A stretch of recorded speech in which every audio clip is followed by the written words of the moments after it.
네, 연자시위 19일차 제 18번째 촛불문화제 시작하도록 하겠습니다. 오늘 사회를 맡은 옥꽃을 지킴이라고 합니다. 네, 오늘 게스트를 하게 된 눈동자 지킴이라고 합니다. 네, 저희가 이렇게 사회를 보는 것도 처음, 또 게스트로 오는 것도 처음, 또 이렇게 비가 오는 와중에 촛불문화제를 진행하는 것도 처음이고요. 이렇게 녹화 방송을 하는 것도 처음인데 이제 많이 어리숙할 수 있지만 예쁘게 잘 봐주셨으면 감사하겠습니다. 네, 네, 오늘 이렇게 오랜만에 촛불문화제를 하게 되었는데요. 그만큼 더 풍부하고 알찬 내용으로 네. 돌아왔습니다. 그래서 저희 문화제의 첫 순서이죠. 항상 노래로 첫 순서를 하곤 했는데요. 오늘 무슨 노래 선곡하셨나요? 오늘 다시 광화문에서라는 노래를 불렀는데요. 이제 보통 역사책을 공부하다 보면 우리가 학교에서 이제 역사를 공부하다 보면 이제 역사를 이제 왕이나 어떤 한 개인이 뛰어난 개인이 바꾸는 걸로 이렇게 항상 우리는 배우기 마련인데 역사는 거리에서 쓰여지고 있고 이제 민중들, 시민들이 역사를 써나가고 있다고 생각해요. 지금 4.19 혁명 때나 이제 6월 항쟁 때, 이제 5월 민중항쟁 때를 보면은, 광주 민중항쟁 때를 보면은 확실히 역사를 거꾸로 되돌리려고 할 때마다 우리 시민들, 민중들은 일떠나서서 역사를 올바른 방향으로 이제 쓰여 나가게끔, 흘러가게끔 만들었잖아요. 그런 연장선상으로 지금 이렇게 시청해 주시고 계시는 시민분들이나 함께 해주시고 계시는 유튜버분들, 시민분들, 그리고 우리 지킴이들이 거리에 나와서 투쟁을 하고 있다고 생각해요.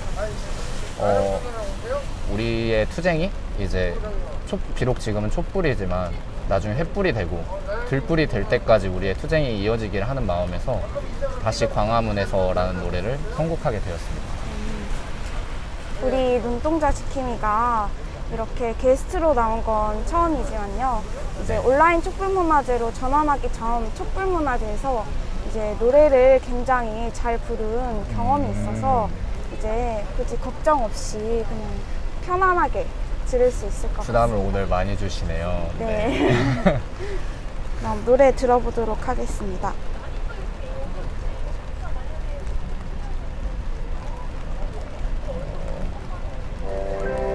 이렇게 카메라에 대고 노래를 하는 적도 처음인 것 같아요.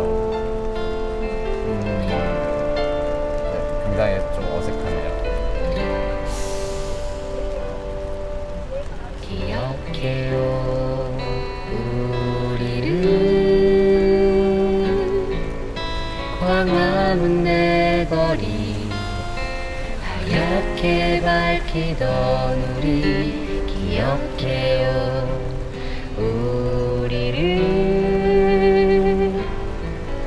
수많은 밤들에 피어나던 노래 어찌 잊을 수 있을까요 우리 아이들의 맑은 눈망울을 어찌 잊을 수 있을까요 우리 촛불의 바다를 광화문 내거리에서 우리 다시 만나요 오늘의 감성 뜨거운 노래 영원히 간직해요 광화문 내거리에서 우리 다시 만나요 다시 한번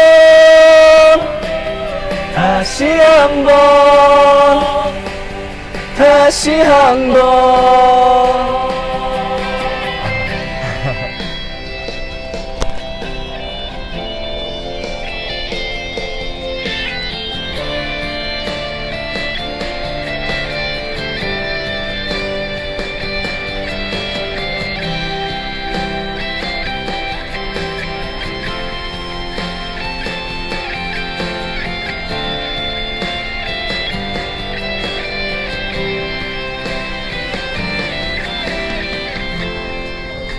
어찌 잊을 수 있을까요? 우리 아이들의 밝은 눈망울을 어찌 잊을 수 있을까요? 우리 촛불의 바다를 광화문 내 거리에서 우리 다시 만나요. 오늘의 함성 뜨거운 노래 영원히 간직해요. 광화문 내 거리에서 우리 다시 만나요. 다시 한번 다시 한번 다시 한번 우리 다시 만나요. 오늘의 함성 뜨거운 노래 영원히 간직해요. 광화문 내 거리에서 우리 다시 만나요. 다시 한번 다시 한번 다시 한번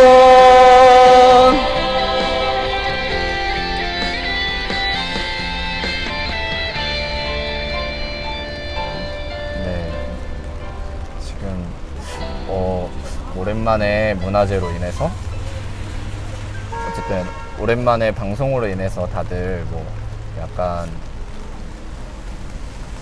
네 뭔가 흐름이 끊겼을 수도 있는데 다들 힘내서 다시 항쟁의 순간을 위해서 투쟁해 나갔으면 좋겠습니다. 정말 이 노래를 선정한 것부터 노래를 부르는 것까지 너무나 잘 해줘서 네, 상당히 지금 이 비가 오는 이제 추적추적한 분위기와 너무 잘 어울리지 않았나라는 생각이 되게 많이 듭니다. 분명히 이제 저희가 라이브로 했다면 많은 분들이 좋아해 주셨을 것 같아요. 그리고 오늘 저희가 이렇게 노래로 시작을 했지만 이제 지난번 촛불문화제 때는 친일경찰이 어떻게 역사적으로 구조적으로 만들어졌는지 그런 역사를 이렇게 쭉 살펴보는 시간을 가졌다면 오늘은 대표적인 친일 언론인 조선일보의 친일행위에 대해서 알아보는 시간을 가져보려고 합니다. 그래서 우리 지킴이가 굉장히 많은 공부를 또 했어요. 네, 그렇습니다. 공부를 하고 또 저희가 이제 조선동화 폐간운동을 하시는 분들과 이렇게 연대를 맺고 있는데 그분들이 주신 책에서도 굉장히 좋은 유익한 내용들이 많아서 저희가 진짜 정말 농성을 하고 있는 와중에 1인 시위를 하고 있는 와중에도 열심히 책을 읽고 있습니다. 그래서 오늘 이렇게 친일 언론 조선일보 폐간의 주제로 이렇게 얘기를 나눠보려고 하고요. 네, 첫 번째 질문 드려보도록 할게요. 그래서 또 공교롭게도 올해가 조선일보 창간 100주년입니다. 100주년. 네, 무려 친일행위를 100년 동안 네, 맞아요. 이렇게 이어왔는데요. 그 100주년을 맞아서 낸 사설이 굉장히 또 네, 인터넷뿐만 아니라 굉장히 그 내용이 정말 뜨거웠던 걸로 기억하는데요. 그래서 그 조선일보가 그때 사설에서 어떤 내용을 실었는지 또 일부분을 좀 얘기를 해드리자면 거기 사설에서 한 민족지로서 자신들이 역할을 해왔다라고 주장을 하고 있는데요. 그들의 말이 얼마나 모순적인지 그들의 친일 행위를 통해서 이게 다 드러나는 거잖아요. 그래서 일제강점기 때 조선일보가 어떤 친일 행위를 해왔는지 한번 소개해 주시면 감사하겠습니다. 일단 창간 100주년이라고 해서 사설을 냈었는데요. 거기서 본인들이 지금 우리나라의 경제와 민주주의에 한 벽돌을 올려놓은 것만으로도 자부심이 든다라고 진짜 그렇게 사설에 써넣었어요. 그래서 진짜 네 사실 그걸 봤을 때도 되게 어이가 없었기도 했는데 진짜 이 조선일보에 대해서 그렇게 친일 언론이라고 알고 있으면서도 이제 조사를 하면 할수록 진짜 얘네가 수준이 달랐구나. 얘네가 왜 친일 언론의 대표 주자로 꼽히는지, 지금 어떻게 해서 저렇게 재산을 많이 축적했는지를 좀 알게 되어서 화가 많이 났었는데요. 어쨌든 그 조선일보가 지금 창간 100년이면 1920년에 창간이 된 거잖아요. 네.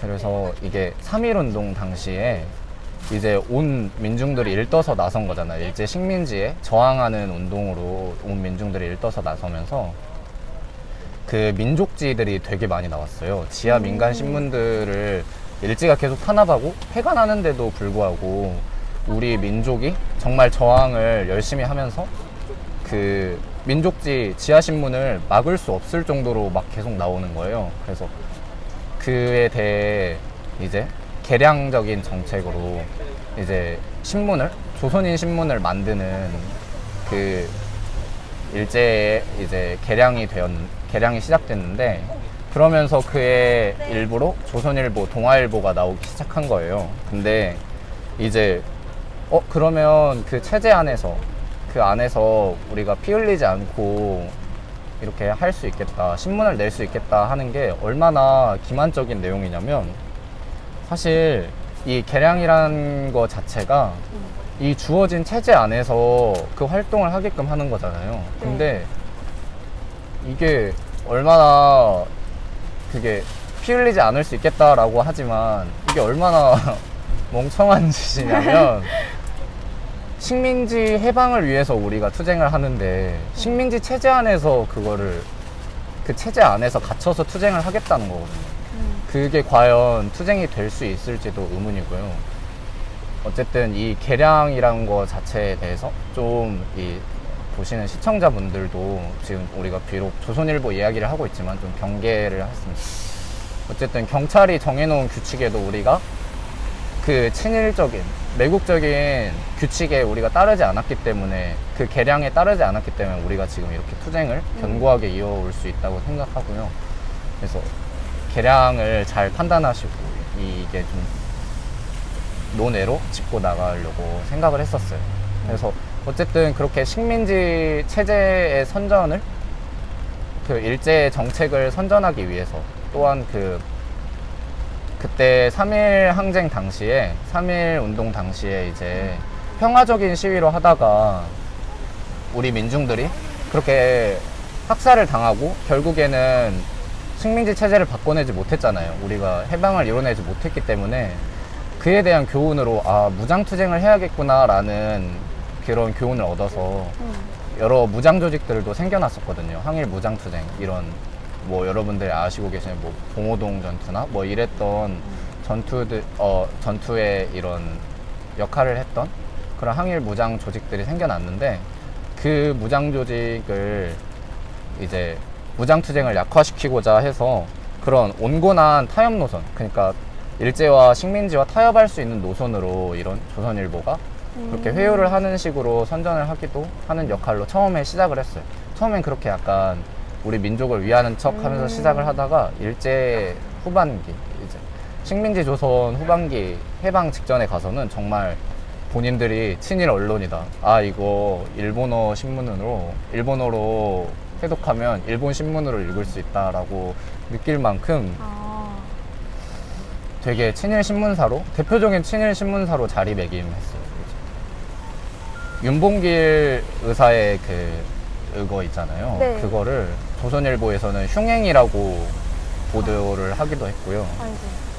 진짜 이게 추리고 추려서 지금 이게 설명을 하는 건데, 맞아요. 태평양 전쟁 당시에, 그러니까 진주만 공습 당시에 강제징용 문제가 지금 일본군 성노예제 문제 이외에도 정말 그 전쟁 범죄 사죄에 대해서 네. 많이 받아야 되잖아요. 근데 그 강제징용을 가지고 진짜 이거를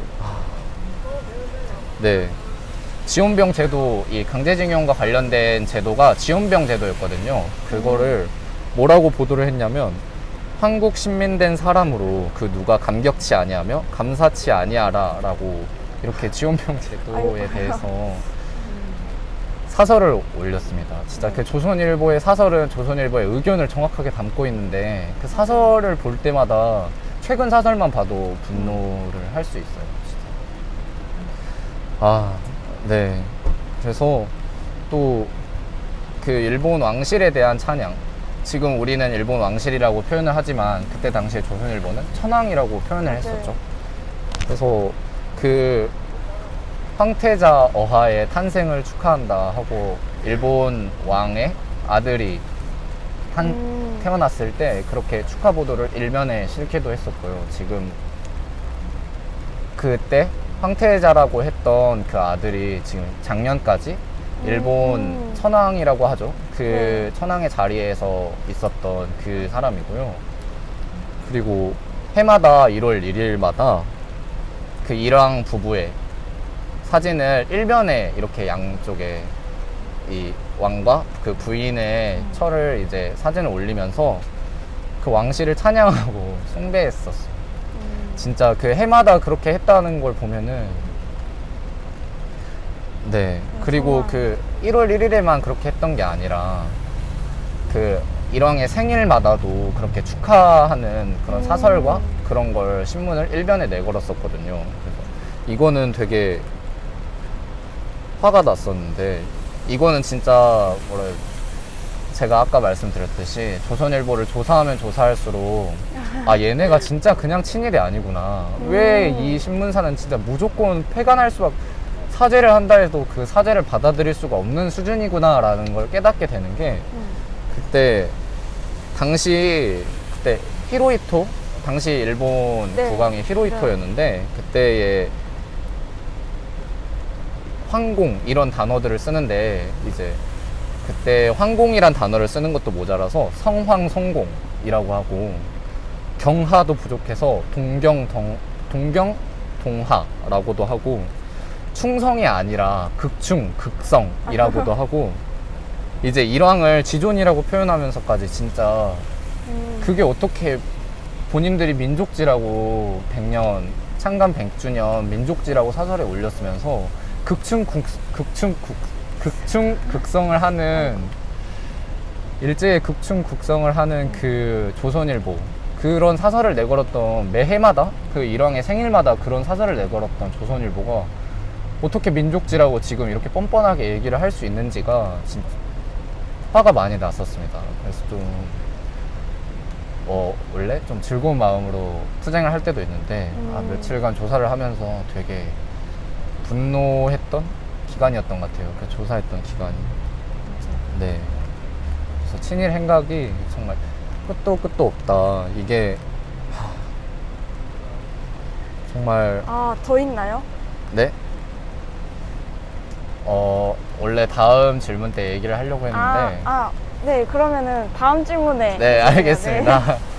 그래서 저희가 괜히 조선일보, 물론 조선일보뿐만 아니라 동아일보도 있고 맞아요. 중앙일보도 있죠. 근데 왜 조선일보를 대표해서 말하느냐에 대한 그런 게 있는 것 같아요. 그리고 조선일보뿐만 아니라 조선일보가 폐간이 되면 나머지 그 동아일보나 중앙일보 같은 친일 외세에 의존하는 그런 행하는 언론들은 다 폐간이 돼야 마땅한 거죠. 네, 그 맞아요. 하나를 대표해서 저희가 말을 하는 거고요. 저도 굉장히 그 사설을 보면서 굉장히 놀랐던 것 같아요. 맞아요. 조선일보가 한 친일행위를 우리 민중 모두가 다 기억하고 두 눈으로 똑똑히 다 목도한 사실을 이제 자신들 스스로가 이렇게 왜곡을 하면서 하나의 민족지 마냥 벽돌 한 장이 되게 인상 깊었던 것 네. 같아요. 벽돌 한 장. 벽돌 한 장. 벽돌을 벽돌- 무너뜨리지 않았나라고 네. 생각합니다. 벽돌이 아니라 이쯤이면 뭐 하나의 기둥을 무너뜨린 게 아닌가라는 네. 생각이 들 정도로 정말 어마어마한 친일 행위를 했죠. 저도 이렇게 들으면서 굉장히 많은 생각이 들었는데 이제 강제로 조선일보도 어쨌든 폐간을 당했다고 주장을 하는데 저도 조선일보에 대한 친일 행위를 조사를 하면서 그것도 강제 폐간이 아니라 이제 미리 이렇게 합의되어 있었던.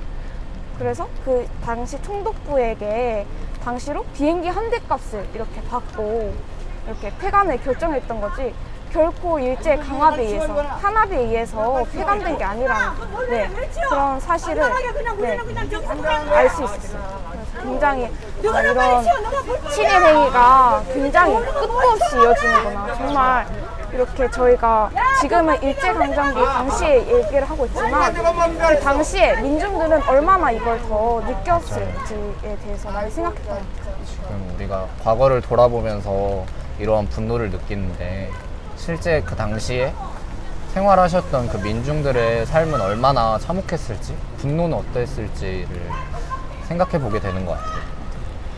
근데 이 조선일보가 이 일제강점기 당시에 폐간이 되었지만 다시 해방 후에 이렇게 스물스물 기어 나옵니다. 이제 완전히 친일에서 이제 또 친외세로 둔갑을 하면서 이제 해방 이후에 이렇게 계속되는 친외세 행각을 일삼으면서 또 하나의 대표 언론으로 대한민국의 남한의 대표 언론으로 자리 잡게 되었는데요. 이제 그런 일제강점기 당시 친일 행위 이외에 또 해방 이후에는 또 어떤 만행들을 저질렀는지 한번 소개를 해주세요. 사실 해방 직후부터 조선일보의 기만은 시작됐는데요.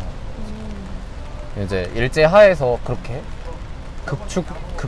발음도 어렵네요. 극성을 했던 충성이 아니라 진짜 극도로 충성했던 그 사설을 실었던 조선일보가 진짜 이제 45년 해방 이후에 바로 발행을 하자마자 총독부의 무쌍한 탄압에 의하여 눈물을 머금고 강제 폐간을 당했다라고 이야기를 하면서 네.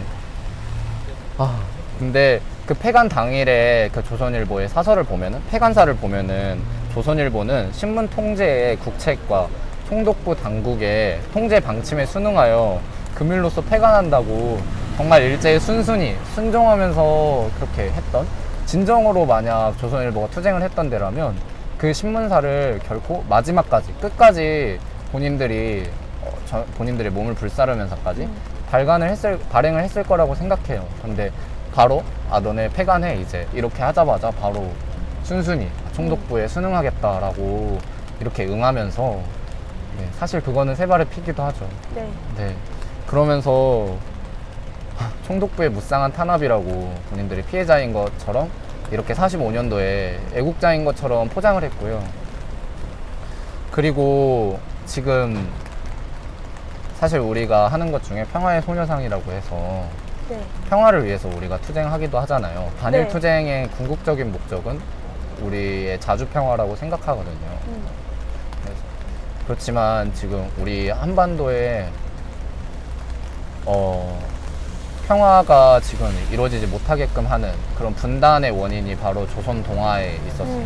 사실 동아일보도 정말 한 일이 많았지만 조선일보가 주제라서 빼느라 힘들었기도 했어요. 네. 그때 모스크바 삼상회의라고 하죠. 네, 맞아요.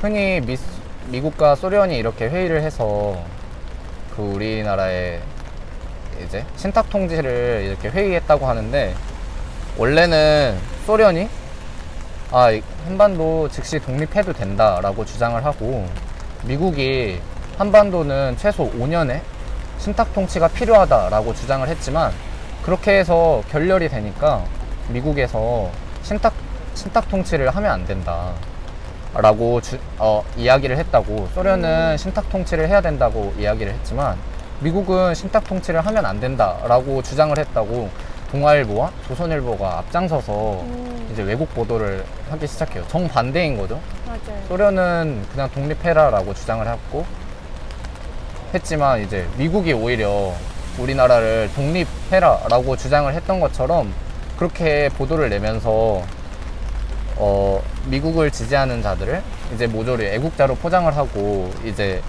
그때 친일파였던 그 이승만이 독립운동가로 아시는 분도 계시지만 네. 이승만은 대단한 친일파였습니다. 또 그 얘기를 풀어내자면 또 한도 끝도 네, 맞아요. 이 촛불문화재 한 편이 나올 것 같습니다. 네. 독립운동 자금을 본인의 사적인 용도로 되게 네. 유용해 썼던 사람인데요. 거기까지만 얘기를. 다음에 또 얘기를 할 수도 있겠죠.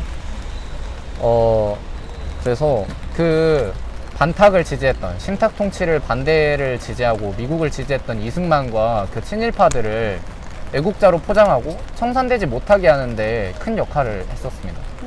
그래서 어쨌든 거짓 보도를 했고 외국 보도를 했기 때문에 기타 신문사들이나 맞아요. 양심적인 기자들이 이거 허위 사실이다, 외국 보도라고 성명까지 냈는데 끝끝내 그거에 대한 정정 보도를 하지 않고 끝까지 그 외국 보도를 이어서 나갔거든요. 그게 확실히 그 의도가 무엇인지 의도가 정확하게 드러나는 거라고 생각해요.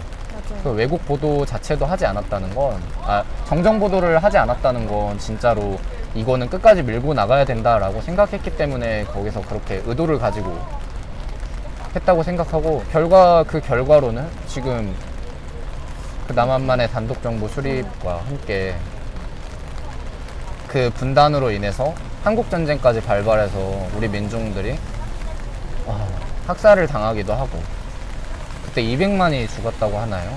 맞아요. 엄청난 숫자가 네. 그 분단으로, 분단으로, 네, 분단으로 인해서 지금까지도 사실 그 전쟁의 위협에 시달리고 사실 네, 굉장한 고통에 우리 민족이 살아오고 있죠. 그런 뿌리의 원인에 어쨌든 그 외세와 조선동화 그리고 이승만과 친일파들이 있었다는 거. 그들이 애국자로 둔갑되었기 때문에 지금까지 저런 친일 세력들이 지금 사회 곳곳에 있는 친일파들이 아직도 자리 잡고 있다고, 네, 그걸 알게 되어서 조선동화에 대한 분노는 들으면 들을수록 여러분들도 아유. 커지길 바래요. 네. 정말 큽니다. 그리고 사실 이제 군부파쇼 세력이라고 하죠. 박정희나 전두환에 대해서도 되게 철저히 부역하는 입장을 보였는데요. 이제 박정희 이제 5.16 군사정변 쿠데타를 일으키니까 그 조선일보에서 뭐라고 보도를 했냐면, 무능부패한 정부, 김일성 앞잡이들까지 멋대로 놀아나서 세상은 난장판이 되었다. 쿠데타는 올 것이 온 것이라고. 아하. 네. 이 쿠데타를 여기에 올 것일까. 지금까지 이어지고 있는 반공 프레임과 그 쿠데타를 정당화하는 논리로 그 반공 프레임을 지금 여기서도 쓰고 있죠. 정말 맞아요. 오래전부터 아주 네, 한 75년간 써먹은 프레임인데 네. 아직도 먹히고 있다는 게 사실 좀 성산이 안 돼서 그런 거겠죠. 맞아요. 그래서 군사적 단결과 함께 국내외적 찬사와 지지를 받게 되었다고 그 박정희의 쿠데타를 찬양하는 그런 신보를 냈고요. 그러면서 마면서 진행이 잘 안 되네요. 화가 나서 자꾸. 아유, 하루 좀 시키고. 네. 그러면서 민족지를 자처하는 모습을 보였다는 게, 그리고 조선일보가 이렇게까지 군사정변, 쿠데타를 지지하고 박정희를 지지했는데 박정희도 그런 대응 응답을 해줘야 될 거 아니에요. 맞아요. 그러면서 아는 게 있으면 또 오는 네. 게. 그 일본의 상업차관 400만 달러를 조선일보 지금 코리아나 호텔, 지금 광화문 거리를 보면은 조선일보라고 크게 이렇게 적혀져 맞아요. 있는 데가 바로 코리아나 호텔이거든요. 거기는 실은 조선일보 본사가 아닌데 맞아요. 그때 지어진 코리아나 호텔이 박정희의 이제 일본 상업차관을 거기에 전적으로 지원하면서 조선일보가 짓게 되었던 그런 특혜를 언론사가 정권에 받은 대표적인 특혜로, 특혜의 역사거든요. 근데 이게 거기서 더 분노할 점은, 이거는 그 상업차관, 일본으로 받은 상업차관이 어디서 나왔냐, 한일협정으로부터 나온 돈을 바로 거기에 쓴 거거든요. 진짜 그 매국적인, 사실 그 박근혜 모자가 아니라 부녀가 부녀, 네. 그 매국적인 한일협정과 한일합의를 두 부녀가 이뤘잖아요. 네, 맞아요. 그 매국적으로 그 일제가 사죄를 하지도 않았는데 사죄를 했다고 그렇게 졸속적으로 합의한 그 돈을 가지고 그 매국적인 언론에 되게 특혜를 준 거예요. 그걸 받은 돈을. 그래서 매국적인 합의로 받은 돈을 매국적인 언론에 특혜를 준. 정말. 진짜 처음부터 끝까지 매국적이라고 할 수 있죠. 정말 반민족적인 네, 행위라고 볼 수밖에 없는 것 같아요. 진짜 정말 화가 많이 나. 끝이 없는 것 같아요. 결국 이 땅에 민주가 유린된 게 어디서 기인했느냐라고 하면 분단이 시작되고 또 그 분단의 기생에서 또 외세에 의존하는 그런 세력들이 계속해서 권력을 잡아왔기 때문에 계속해서 이 땅의 민주주의는 유린될 수밖에 없었어요. 결국에는 그 본질이, 그 근본 원인이 거기에 있으니까 이제 계속 꼬리를 물고 민중들은 계속해서 억압받고 탄압받고 그 사이에 이제 친일행위, 왜곡행위를 한 조선일보는 엄청나게 성장하고. 커지게 된 거죠.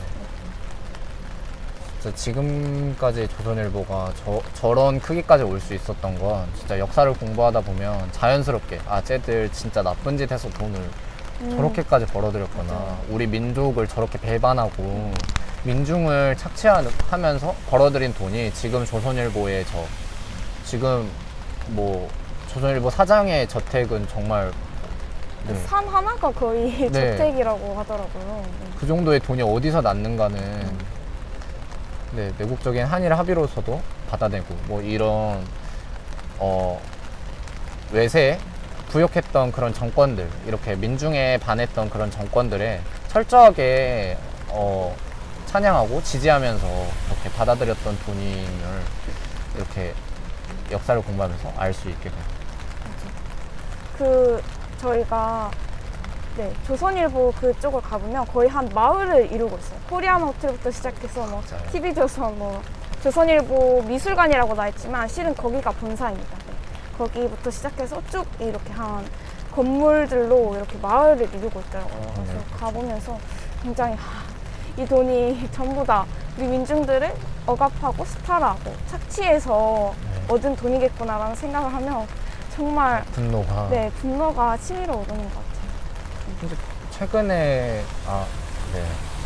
조선일보 폐간 운동을 하시는 그 우리가 연대 활동을 하시는 그 연대 회장이라고 해야 되나요? 어쨌든 연대 대표님이 그 폐간 운동을 하시다가 조선일보 기자에게 그 모욕죄인가요? 네, 모욕죄로 고소를 당하기도 했어요. 진짜 자신의 죄는 전혀 뉘우치지 않은 그 해방의 순간이 온다고 해도 진짜 걔들을 청산할 수 있는 순간이 온다고 하면은 바로 우리는 민족지로 활동을 했다라고 둔갑을 할 애들이 진짜 그때 돼서 사죄를 한다고 해서 우리가 과연 그 사죄를 받아들일 수 있는가. 그래서 무조건 폐간을 할 수밖에 없는 그런 신문사라는 거 당연한 사실인 것 같습니다. 저는 이 신탁통치 오보를 보면서 굉장히 많은 생각이 드는데요. 이 하나의 오보가 남긴 한국 현대사에 끼친 그 효과가 굉장히 크잖아요. 그리고 맞아요. 그로 인해서 반탁통치 운동이 굉장히 격렬하게 일어나고 또 분단까지 이르게 된 건데 그 언론의 하나의 보도의 잘못으로 인해서 얼마나 많은 우리가 지금까지 이런 민족 상잔의 비극을 계속해서 갖고 있느냐라고 생각하면 정말 그들의 친일 행위, 친외세 행위에 정말 분노를 금할 수가 없는 것 같아요. 진짜 본인들의 이익을 위해서 그렇게 오보를 했던 게 지금 75년간 우리 민족 전체가 분단의 고통으로 지금 신음하고 있는 지금 평화는 지금 아직 오지 못한 그 상황으로 사실 고통받고 있잖아요. 맞아요. 그런 점이 정말 애들의 뿌리를 보면 볼수록 화가 날 수밖에 없는 지점인 것 같아요. 또 그 이 신탁통치 오보에서 좀 화가 나는 점은 이게 결과가 신탁통치에 대한 모스크바 3상의 결과가 발표되기 전에도 동아일보가 오보를 낸 거고요. 그뿐만 아니라 이제 이틀 전에 동아일보가 오보를 내기 이틀 전에 미국의 어떤 한 신문사에서부터 계속해서 이러한 프레임으로 기세를 냈다고 해요. 소련에서 신탁통치를 주장했고 미국은 조선의 독립을 주장했다라고 하는 그런 프레임을 계속 내면서 결국 동아일보가 누구의 배후 아래서 그렇게 그런 기사를 냈고 그걸로 그 기사로 이득을 본 자들이 누구인가, 이득을 취한 자들은 누구인가를 계속해서 생각해 볼 수밖에 없는 것 같아요. 그때 당시 동아일보 사장이었던 김성수가 이제 당시 반탁운동을 열렬히 이끌었던 이승만을 비롯한 한민당의 완전 중심 주축이었죠. 네. 그래서 네, 그런 걸 생각해 보면 결국 네, 언론과 정치 이런 프레임들이 다 얽혀 있는 걸 굉장히 많이 생각할 수 있어요. 좀 노는데 진짜 그 본질을 보는 눈이 중요한 것 같아요. 그런 면에. 네.